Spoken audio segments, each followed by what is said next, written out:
Assalamualaikum warahmatullahi wabarakatuh. Selamat siang yang terhormat Ibu dosen pengampu mata kuliah Teori Sastra dengan Ibu Muyasaroh SSMPD dan teman-teman kelas TPIN yang berbahagia. Puji syukur marilah kita panjatkan kepada Allah Subhanahu wa taala atas rahmat berupa kesehatan sehingga kita masih bisa menjalankan kuliah daring di masa pandemi COVID-19 ini dengan sehat walafiat, dan jangan lupa tetap patuhi protokol kesehatan serta pakai masker dan jaga jarak. Tak lupa juga sholawat serta salam semoga tetap tercurahkan kepada junjungan kita Rasulullah SAW. Pada hari ini, saya Sukma Alfianita sebagai moderator yang akan memandu kegiatan diskusi. Dan submateri yang akan kita bicarakan yaitu mengenai pendekatan postkolonial, pendekatan moral, pendekatan religius, serta pendekatan feminis. Sebelum diskusi dimulai, saya akan memperkenalkan anggota kelompok 9 yang akan menyampaikan materi, yaitu Muhammad Wildan Hidayatullah, Sukma Alfianita, Nisa Agustina Wulandari, Ulin Nikmatul Fadlilah. Baik, untuk submateri yang pertama yaitu tentang pendekatan postkolonial akan dijelaskan oleh rekan saya, Ulin Nikmatul Fadlilah. Dipersilahkan. Baik, saya Ulin Nikmatul Fadlilah, NIM 1262102031128 akan menjelaskan tentang pendekatan postkolonial. Konsep postkolonialisme umumnya didefinisikan sebagai teori yang lahir sesudah kebanyakan negara-negara terjajah memperoleh kemerdekaannya. Postkolonialisme merupakan bentuk penyadaran dan kritik atas kolonialisme. Postkolonial bukan berarti setelah kemerdekaan, tetapi postkolonial dimulai ketika kontak pertama kali penjajah dengan masyarakat pribumi. Adapun kajian dalam bidang kolonialisme mencakup seluruh khazanah tekstual nasional, khususnya karya sastra yang pernah mengalami kekuasaan imperial sejak awal kolonisasi hingga sekarang.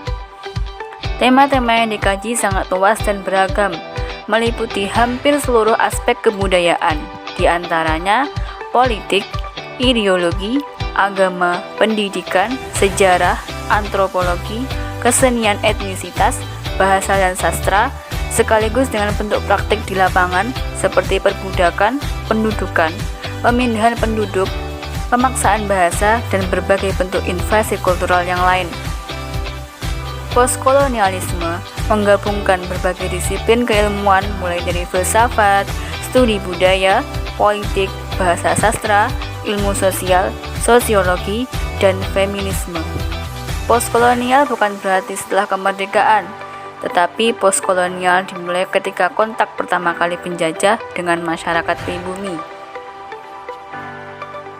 Baik, terima kasih Mbak Ulin Nikmatul Fadlilah. Selanjutnya submateri yang kedua yaitu tentang pendekatan moral yang akan saya sampaikan sendiri. Perkenalkan, nama saya Sukma Alfianita dengan NIM 1262102011036. Di sini saya akan menjelaskan submateri tentang pendekatan moral. Menurut Bertens, moral berasal dari bahasa Latin yakni mores, kata jamak dari mos yang berarti adat kebiasaan. Istilah moral senantiasa mengacu kepada baik buruknya perbuatan manusia sebagai manusia. Dan apa sih inti pembicaraan tentang moral? Inti pembicaraan tentang moral adalah suatu hal yang menyangkut bidang kehidupan manusia dinilai dari baik buruknya perbuatan selaku manusia. Dan moralitas sendiri pengertiannya adalah kesesuaian sikap dan perbuatan dengan hukum atau norma batiniah, yakni dipandang sebagai kewajiban. Menurut Magnus Suseno, membagi moral ke dalam dua dimensi, yaitu yang pertama moral deskriptif yaitu etika yang berusaha meneropong secara kritis dan rasional sikap dan perilaku manusia dan apa yang dikejar oleh manusia dalam hidup ini. Yang kedua ada moral normatif, yaitu etika yang berusaha menetapkan sebagai sikap dan pola perilaku ideal yang seharusnya dimiliki oleh manusia. Baik, selanjutnya untuk submateri yang ketiga yaitu tentang pendekatan religius akan disampaikan oleh rekan saya Muhammad Wildan Hidayatullah dengan NIM 1262102020104. Dipersilahkan. Pendekatan religius.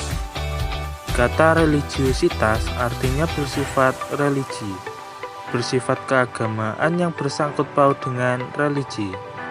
Sedangkan religi ialah kepercayaan akan adanya kekuatan adikodrati di atas manusia. Religiusitas sesungguhnya merupakan sikap atau tindakan manusia yang dilakukan secara terus-menerus dalam upaya mencari jawaban atas sejumlah pertanyaan yang berkaitan dengan aspek eksistensialnya. Pada dasarnya, karya sastra adalah wujud representasi dunia dalam bentuk lambang kebahasaan.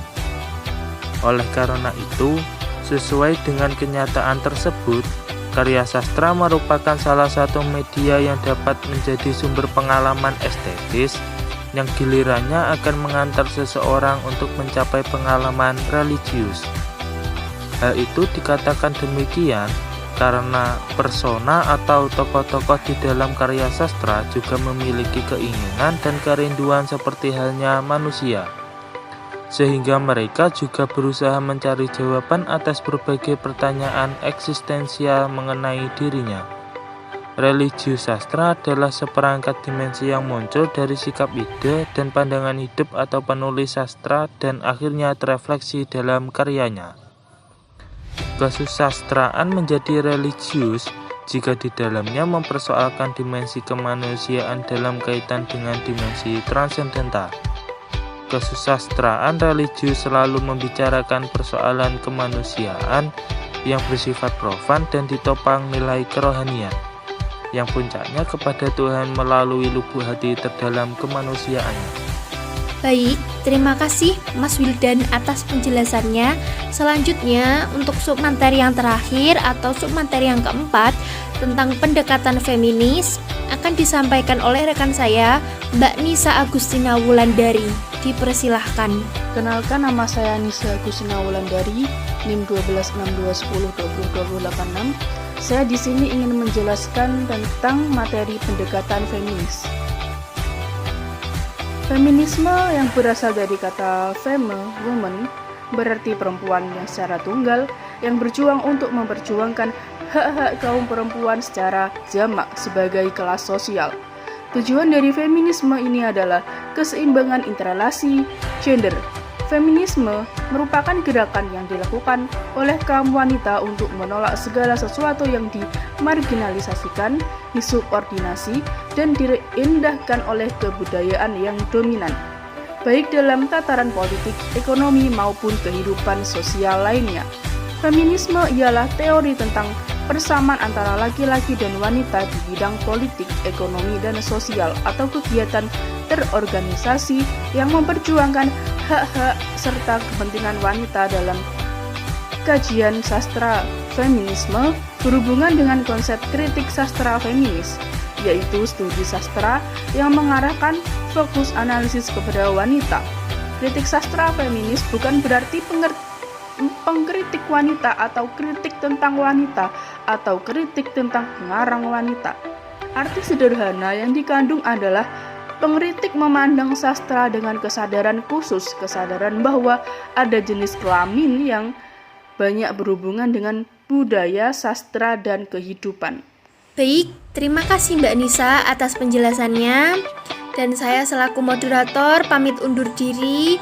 Dan mohon maaf jikalau ada kesalahan kata yang kurang tepat atau kurang mengenakan.